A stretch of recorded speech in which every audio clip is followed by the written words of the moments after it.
हमारा अध्यात्म का अनुभव की बात है। नहीं तो क्या कर दिया जाए जिससे आप बच सकते हो। सोचो आपको क्या मिल जाए। एक ऐसा शब्द बोल दो जिससे आप निर्भय, निश्चिंत और निःशोक हो सकते हैं। एक बोलो कि ये मिल जाए तो मैं बिल्कुल निश्चिंत हो जाऊंगा और आज से कोई कामना नहीं करूंगा। बोलो, कोई एक बात बोलो। नहीं बोल सकते। आज हमारे बच्चों में बहुत जल्दी इतना सोचने की क्षमता आ गई है कि अब तो यार जीवन किस काम का। कहीं कोई ब्लैकमेल कर रहा तो जीवन, अरे हमें लड़ना है। ये जो बच्चा बोल रहा है कि हम भयभीत हो जाते हैं, हम शोकित हो जाते हैं, हम आगे, ये नकारात्मक सोच ही तो है। क्यों है? क्योंकि आधार नहीं है। आधार हो तो फौरन उसकी काट है। भगवान है ना, प्रभु है ना, ऐसा कैसे हो सकता है? हम उनका भजन करते हैं, हम उनके आश्रित हैं, ऐसा कैसे हो सकता है? महाराज जी, ये तो सोच रख लिया और इससे हम पार भी हो गए। महाराज जी, फिर जब असफल हो जाए उसके बाद हमारा क्या मान्यता रहनी चाहिए? सही बात पूछो तो जब आप ऐसा करोगे तो असफलता में सफलता का ही आनंद अनुभव में आएगा। सकारात्मक सोच ही जीवन का सुख है। नहीं तो दुख और सुख और जय और पराजय ये टिकाऊ नहीं है। जैसे दिन टिकाऊ नहीं है, ऐसे रात टिकाऊ नहीं, ऐसे सुख टिकाऊ नहीं है, ऐसे दुख टिकाऊ नहीं। कोई सदैव विजयी नहीं रहता, कोई सदैव हारता नहीं, कोई सदैव सुखी नहीं रहता, कोई सदैव दुखी नहीं रहता। ये क्रम चलता रहता है। दुख के अवसर पर हमें हमारे विचार बचाते हैं हमको। अभी हम अपने विचार में अपने को बीमार मान ले तो हम कल से आने लायक नहीं रहेंगे। ध्यान रखना, हम आज अब भी नहीं मानते कि हम बीमार हैं। तो हमारी निगेटिव सोच जो है ये बिना भजन के नहीं जाएगी। और अगर ये बनी रही तो अरबों रुपया हो, खूब बड़ा पद हो, पति, व्यवस्था, पत्नी, सब कुछ हो, लेकिन नकारात्मक सोच तुम्हें चैन से नहीं रहने देगी। पक्की बात मान लीजिए। इसको सुधारना है तो सत्य पे आइए, धर्माचरण कीजिए, पवित्र चरित्र रखिए और नाम जप कीजिए। आपकी सोच बदल जाएगी।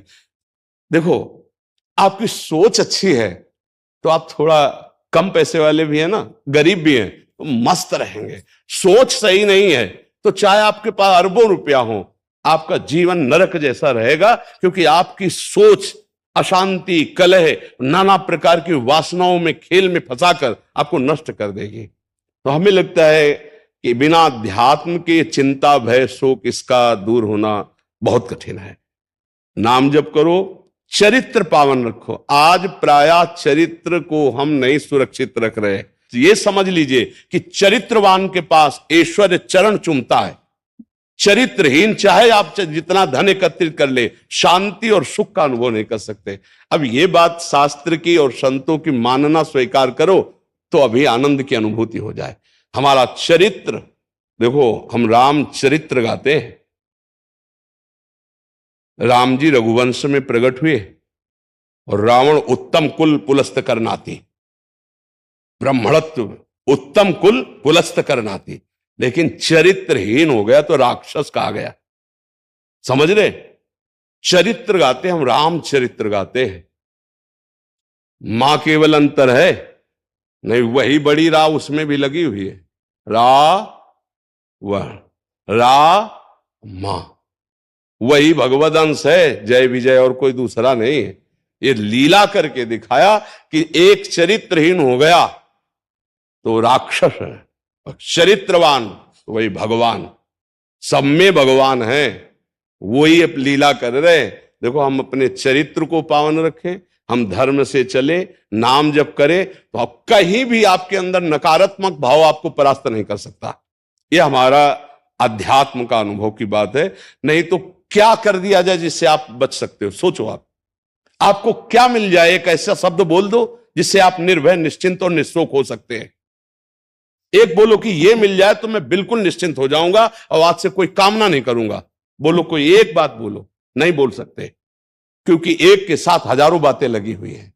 एक केवल वो है कि परमात्मा मिल जाए तो फिर सब पूर्ण हो जाए। जिसके पाने के बाद कुछ पाना बाकी नहीं रहता, जिसके जानने के बाद कुछ जानना बाकी नहीं रहता, और जिसको अनुभव करने के बाद कोई भय नहीं रहता। 5 वर्ष के प्रहलाद जी हैं, त्रिभुवनपति हिरण्यकश्यप है, सकारात्मक सोच है, मेरा हरि मेरी रक्षा कर रहा है, बाल बांका भी नहीं कर पाया। हां, अगर हमारी कभी पराजय होती तो उस समय भगवान इतना बल देते हैं, इतना सुख देते हैं कि वो पराजय क्षण में नष्ट हो जाती है, हमें शोक नहीं होता। देखो, बड़े बड़े भक्तों को पराजय का मुख देखना पड़ा। धर्मराज युधिष्ठिर अभिषेक हुआ, इंद्रप्रस्थ के सिंहासन पर चक्रवर्ती सम्राट पद पर बैठे कपटियों ने कपट करके परास्त किया। 12 वर्ष का वनवास, 1 वर्ष का अज्ञातवास, परिणाम भारी कष्ट सहा। ऐसे महारथियों को छुप के रहना पड़ा, लेकिन परिणाम फाइनल पे आइए तो चक्रवर्ती सिंहासन पर महाराज युधिष्ठिर ही बैठे, उनके कुल में कोई नहीं रह गया, सब विनाश को प्राप्त हो गए। तो हमें लगता है धर्माचरण, भगवद आश्रय, पराजय कभी होती भी है तो वो विजय की ही आशा पुष्ट करती है, और भगवान इतना बल देते हैं कि पराजय उसे दुख नहीं दे पाती है। तो इसलिए हमें नाम जप करना चाहिए, भगवद आश्रित होकर के अध्यात्म को समझना चाहिए। आज हमारे नवीन बच्चे अध्यात्म को नहीं समझ रहे, तो बड़ी आचरण में बड़ी अपवित्रता आ चुकी है। आप देख लीजिए कैसे कैसे गंदे अपने जीवन को इन अवगुणों से युक्त कर लिया गया, व्यसन, व्यभिचार। अब ये अध्यात्म का ज्ञान ना होने के कारण अपना नाश कर रहा है। तो चरित्रहीनता, गुणहीनता और नकारात्मक सोचे, अगर इनको हमें ठीक करना है तो हमें बहुत सावधान रहना, हमें अपने चरित्र को बचाना है। आज हमारे बच्चों में चरित्र सुरक्षित नहीं रह पा रहा है। आज बच्चों का जीवन बड़ा संकटपूर्ण जा रहा है। बात पक्की समझना, हमको जब ऐसी बात आती है तो हम दुखी होकर के बोलने लगते हैं कि आज हमारे राष्ट्र का जो ये नवीन भविष्य है, ये संकटपूर्ण परिस्थिति में जा रहा है। गर्लफ्रेंड, ये बॉयफ्रेंड, ये व्यसन, ये इनको चैन से नहीं रहने देंगे। नवीन नवीन अवस्था के बच्चे हैं, जब गंदे आचरणों में फंस जाते हैं, अब उनको ब्लैकमेल किया जाता है। वो अपने माँ बाप से बता नहीं सकते कि दूसरे से कहने घुटते रहते हैं, और अगर ज्यादा घुटन आ गई तो अपने आप को। तो इसलिए हमें लगता है अध्यात्म को समझा जाए और नाम जप करते हुए चरित्र पावन रखा जाए। आपका इसमें कोई संशय? हाँ, आप अच्छे आचरण वाले बने, खूब नाम जप करें और धैर्यपूर्वक विश्वास रखें कि भगवान मेरे साथ हैं। अगर कभी ऐसी हार या पराजय या दुख आता है तो हम उसको सहने के लिए धैर्यवान रहें। हम उसमें इतना निगेटिव न सोच जाए कि हमारा जीवन से ही निराशा हो जाए।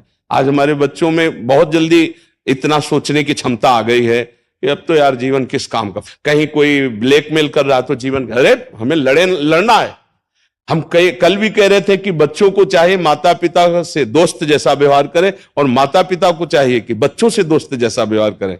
दोनों आमने सामने बैठकर उनके हृदय की बात को जाने और उनको दोस्त की तरह सपोर्ट करें, तो आगे बढ़ सकते हैं, वो दलदल में फंसे हुए निकल सकते हैं। नहीं तो कई ऐसे गंदे बच्चे होते हैं जो अच्छे बच्चों को अपने विषय जाल में फंसा करके उनके जीवन को बर्बाद करते हैं।